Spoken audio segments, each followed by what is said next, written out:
So thanks a lot for attending Optimizing for Fast Flow of Value with Architecture for Flow.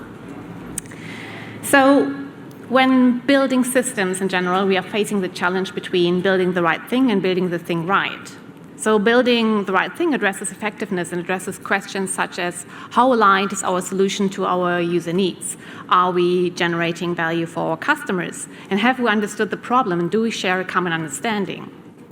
Building the thing right, on the other hand, focuses on efficiency, for example, efficiency of engineering practices. And it's not only crucial to generate value, but also being able to deliver that value to our customers. And how fast can we deliver those changes? And how fast and easy can we adapt to new circumstances and to adapt to new circumstances, make this change effective?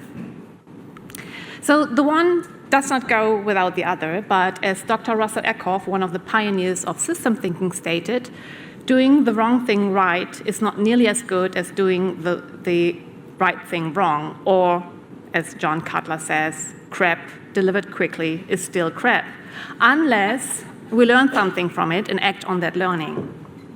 So, to build the right thing right, we need to build adaptive socio-technical systems that are optimized for fast flow of value and constant feedback.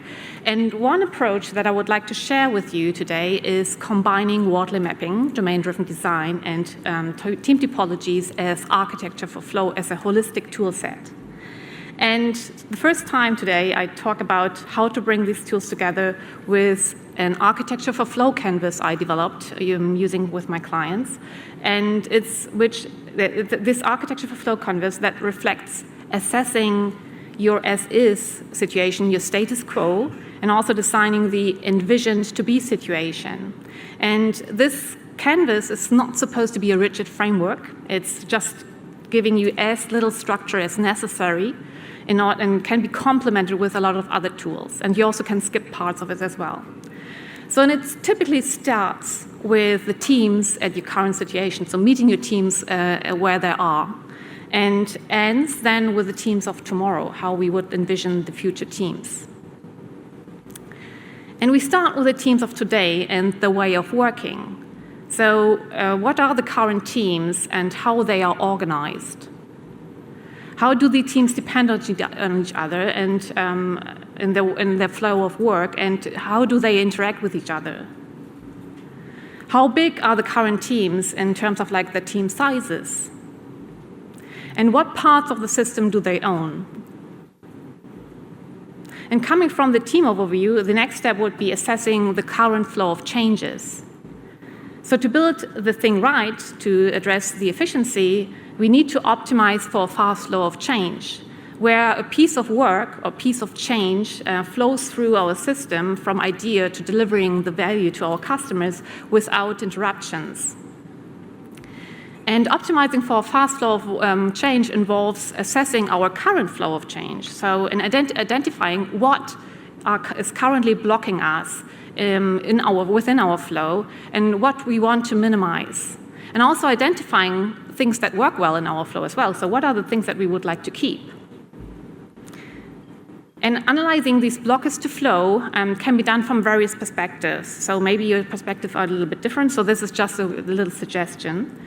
So from the team ownership perspective, if the teams don't fully own the end-to-end flow from designing, building, developing, testing, releasing, also retiring, and running the parts of the system, then they depend on other teams' activities and tasks to get their work done. And they need to repeatedly hand over the work to other teams at a later stage of flow in order to get their own work completed. But handover requires a high amount of coordination and communication effort between multiple teams, and including wait times and between multiple teams, and affecting then the flow of change with its delays. And if teams are missing capabilities, they need to bring in people with a specific expertise to do something to get their own work completed. So that can also impede the flow of change, and particularly when the people we are depending on are not available when we need them. And every dependencies requires some communication and coordination efforts between teams and increases the probabilities of waiting times and delays. And particularly when the people we depend on are not available when we need them, or when the teams that we depend on cannot keep up with the demands placed on them when they are overloaded, so that they become then a constraint and then also slowing down the overall performance. So if teams have to interact with many other teams to get the work completed, that is then potentially slowing down the flow of value. From a software architecture point of view, if we have like a monolithic big ball of mud, which is with tight change coupling, that impedes the flow of change as well. So as changes in one part of the system can then lead to unpredictable side effects on other parts of the system, which increases the risk of breaking things and also to introducing defects and rework. And also from a software quality perspective, technical debt, such as poorly written code, lack of tests, pattern violations, code complexity, that leads to fragile code bases, which is then hard to maintain in long term. So a messy model or messy architecture with blurry and fuzzy boundaries make it really difficult to establish clear ownership boundaries. That leads also to a lack of ownership, which decreases then accountability and also potentially leads to not my job syndrome. So that can also cause decision delays and also impeding our flow of change. And with business logic mingled together in a messy model with no clear modularity, that also increases the mental effort to understand a piece of code, including also grasping all the dependencies in a large intertwined system, and also could lead to the fact that teams own too many or too large parts of our system, which then also can then lead to high team's cognitive load. And if the team's cognitive load is largely exceeded, it can become a delivery bottleneck. And when teams lack priorities and focus, and their focus, they often try to work on multiple tasks at once and resulting in higher work in progress and jumping between tasks without completing them, and with frequent interruption and unplanned work, that forcing then a lot of context switches, and which also impedes then the flow of change as well. So after we have addressed the current teams and their blockers to flow at their status quo, we also need to understand the current landscape and the users as well. So coming from the first sentence, to build the right thing and build the thing right, to build the right thing, that requires to start from the user perspectives. So Clayton Christensen, the inventor of the jobs to be done theory, stated that people buy products and services to get a job done. In order to help people to get their job done, we need to know who our users are and what jobs they want to accomplish. So we need to identify desired outcomes as the user needs that the users want to achieve or want to achieve when they're getting a job done. And the users and the user needs, they describe the problem space and will stay the same regardless how we are going to solve it in the solution space. They don't care about AI or not AI. To give you an example, so an example of an online school solution for junior students, one of the users could be the teachers. And the teacher's core functional job is to facilitate remote learning. To accomplish this job, the teachers need to prepare learning material, they need to assess student understanding with assignments, they need to track the students' progress over time, they need to facilitate communication with the students, and also ensure a secure setup to the learning platform, for example, through sign-up and sign-in processes. In the solution space, those user needs are directly or indirectly fulfilled by a chain of components, generating value to the users by satisfying those identified user needs. And that's where we can blend in the value chain, the y-axis of a Wardley map, where the users and the user needs are then representing the anchor of the map. And deriving the value chain helps us to ensure that we are addressing the right problem and creating value that aligns with user needs. And the value chain also shows how different components connect to generate value and visualize also their dependencies. And we can also start simple with just a few components or with just one user and then iterate later on as well. And the components of our value chain, they are then typically mapped to the evolution stages on the x-axis of our Wardley map, and such as genesis with brand new things, custom build, product and rental, such as off-the-shelf products or open source software solution, and commodity and utility at the right. And each of these evolution stages come with different characteristics. So towards the left spectrum, the components are changing far more frequently than components on the right spectrum. On the left spectrum, we are dealing with high level of uncertainties, with unknown unknowns, and an undefined, poorly understood markets. While on the right spectrum, the components become more stable, known, widespread, standardized, and the markets are well-defined and mature. And the Wardley map itself helps to create a common understanding of the business landscape within a group, and also helps to challenge our own assumptions. So it helps to assess, on the other hand, also efficiency gaps. For example, are we custom building components that do not belong to our core domain?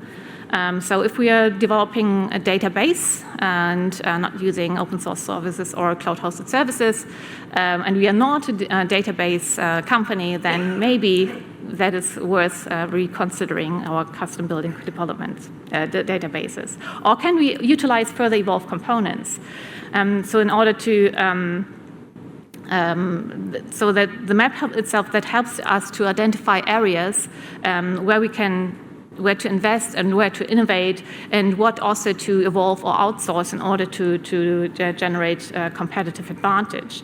And I personally use the Wardley map as a visual tool that guides us through the optimization by blending in patterns from various perspectives. So, for example, from blending in pattern and practices from domain-driven design and team topologies.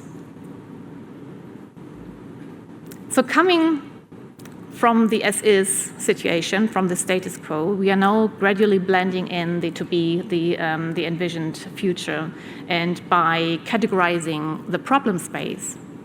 So categorizing the problem space into subdomain types bridges the status quo with the future landscape.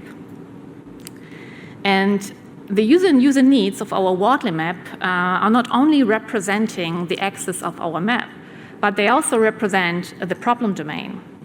And that is where we can bring in domain-driven design. So domain-driven design helps us to gain a shared understanding of our problem domain, and also helps us to partition the problem domain into smaller parts, the subdomains.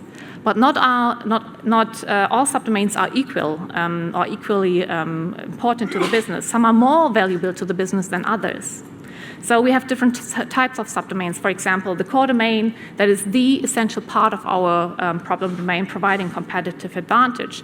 And that is the subdomain that we have to strategically and build in-house.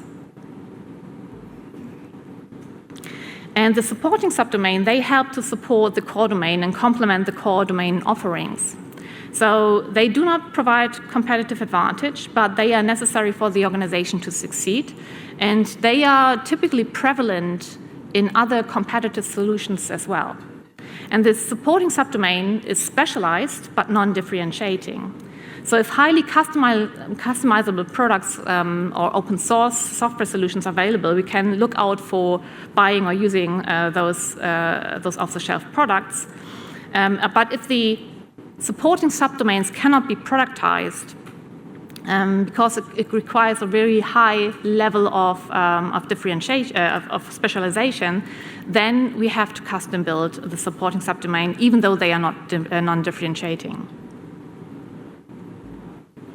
And the generic subdomains, that are subdomains that many business systems have. For example, registration or authentication. So they aren't core, they provide no competitive advantage, but businesses cannot work without them. So buying or using off-the-shelf products or using open source software solutions or outsourcing to utility suppliers, that can be applied to the generic subdomains. So the subdomain types help us to focus our strategic investment and support us in our build, buy, and outsource decisions. So we have partitioned our problem space into subdomains, but we also want to achieve modularity in our solution space. But when we switch to the solution space, all the subdomains are currently mingled together in a monolithic big ball of mud with a messy model and no clear boundaries, with tight change coupling and high level of technical depth, which is causing tight change coupling, lack of clear ownership, high team cognitive load, and an inefficient focus of development and effort on non-differentiating parts that are affecting our flow of change and efficiency. And to unlock this blocker to flow, we might want to consider then leveraging modularity with high functional cohesion and loose coupling by designing a modular, well-encapsulated, loosely coupled system. And that's where we also bring the next aspect of domain-driven design. We require to decompose our online school component or solution into modular components, which are then bringing in the bounded context of domain-driven design. And bounded contexts, they group related business behavior together. So a bounded context itself defines where a single domain model can be applied and encapsulate particular business logic of a specific subdomain. And a bounded context is enforcing high cohesion and modularity from a business behavior point of view. And they are also indicating good domain logic specific seems to split our system into smaller, modular, well-encapsulated parts, but also serve very well as ownership boundaries. And we come to that one when we address the team perspective. So designing bounded contexts and the related domain models, that involves a close collaboration between domain experts and development teams in order to gain a shared understanding of our domain. And there exist also several techniques to design bounded contexts and domain models. For example, event storming, domain storytelling, example mapping, user story mapping, and so on.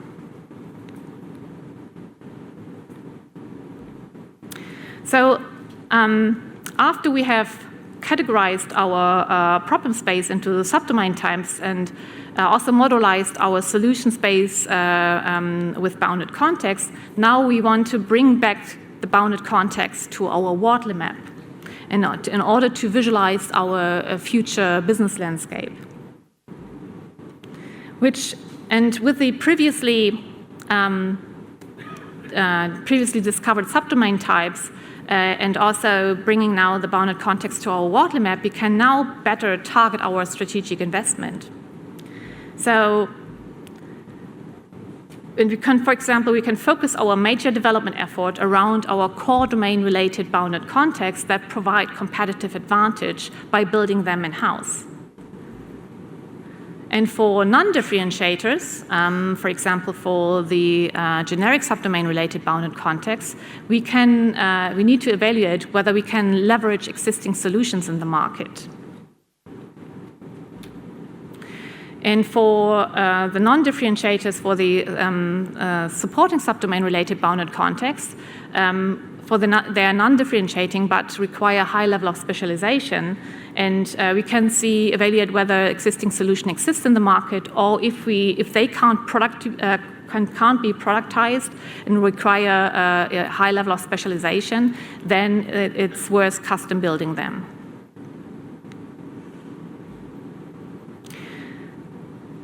And also whether we could leverage further evolved components is not only restricted to our bounded context, but also to reflect it also to components, or need to be applied to all components in our value chain in order to increase our efficiency. In our example, we could decide to migrate our on-premise infrastructure components to cloud-hosted services that are available as commodity in order to close potential efficiency gap that we have. So if we use in our organization components that are less evolved than equivalent components in the market, that might indicate an efficiency gap. And one thing is, in order to map our current state, our future state, is to close those efficiency gaps. So far, we have unlocked blockers to flow that are related to software architecture and efficiency gaps. And considering the socio-technical aspects of our system, we also need to bring in the team perspective to unlock the obstacles to flow in regards to team ownership and team dependencies, and also interactions between the teams. And that's where Team Topology can help us with their well-defined team types and well-defined interaction modes in order to drive then the future team organization that we would like to achieve.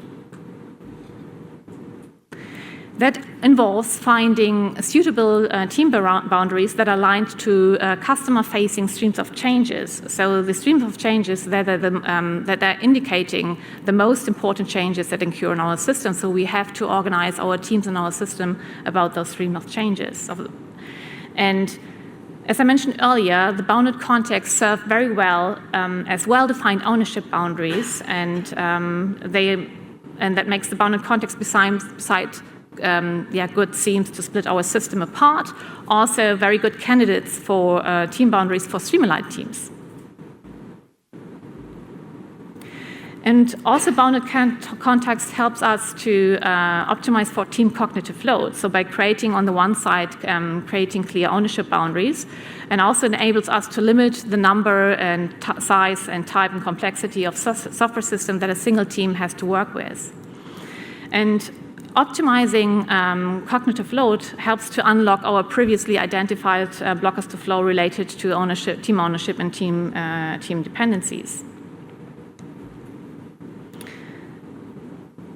But the streamlined teams that are typically focusing on a fast flow of change, they can't work in isolation. So in order to be able to focus on a fast flow of changes, the streamlined teams are relying on other teams, for example, supporting them delivering their work. For example, they rely on platform teams, providing platforms that the streamlined teams can easily consume in order to reduce their own cognitive load. And that requires to identify services that support a reliable flow of change and can be easily consumed as a platform and providing self-service capabilities, reducing then the team cognitive load of the streamlined teams. In our example, the infrastructure-related components that are located in our Wardley map in commodity and utility evolution stage can be good candidates forming a platform that can be provided effectively by platform teams. And so besides reducing team cognitive load and providing self-service capabilities, that aims to make the cross-functional streamlined teams to become self-sufficient. And it eliminates then the blocking dependencies of handover and decreases then the corresponding high communication and coordination efforts between teams, including wait times, reducing wait times.